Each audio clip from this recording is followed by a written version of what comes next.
This podcast continues the psychology series that I have been doing, and this relates to the concept of body dysmorphic disorder, or for short, BDD. BDD, or body dysmorphic disorder, is a condition in which someone has an over-preoccupation with a physical attribute that is actually not that obvious or deforming to other people, that they cannot have normal social interactions with. So let's make a distinction. So if you have a huge scar going across your face from an accident where if I were a passerby, I couldn't help notice it, and you had some social fear of going to public because of that, that may not necessarily qualify as body dysmorphic disorder. However, if you have something where I would say a plastic surgeon looking at you would say, well, I barely can see this deformity, or even if they can, let's say there is a cosmetic quote-unquote deformity, like let's say you have a nasal hump that doesn't look aesthetically pleasing, and you really want this taken care of, and you can't go in public, you can't see people anymore, you become a recluse. This is starting to border, if not fully qualify, as body dysmorphic disorder. Now, why is BDD so important?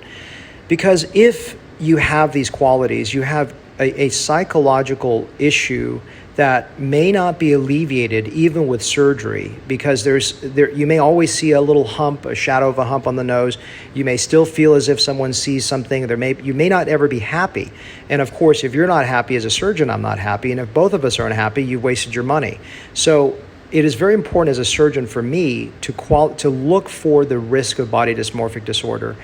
It is something that I don't take that diagnosis lightly. I don't just label someone as body dysmorphic disorder. Of course, as a surgeon, I like to do surgery. So if I turn away everyone with BDD, or I think everyone has BDD, then I'm not going to be doing surgery. However, if I accept those patients that have BDD, I'm going to have dissatisfied patients, and my patients just, are not going to be happy that they made the choice of having a procedure done. Both of us lose.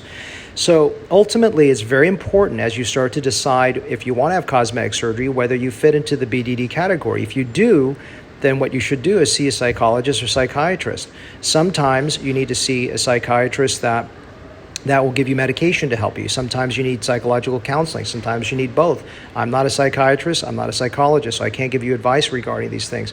However, it may be worth to make sure you don't have body dysmorphic disorder. You can Google it and look a little bit more in depth, see if you fit the criteria.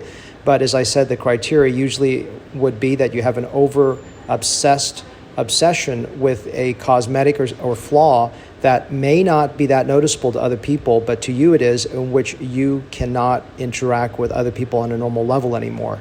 So if you have mild case, maybe you could still have surgery, but I would definitely encourage work with a psychologist or psychologist along the way.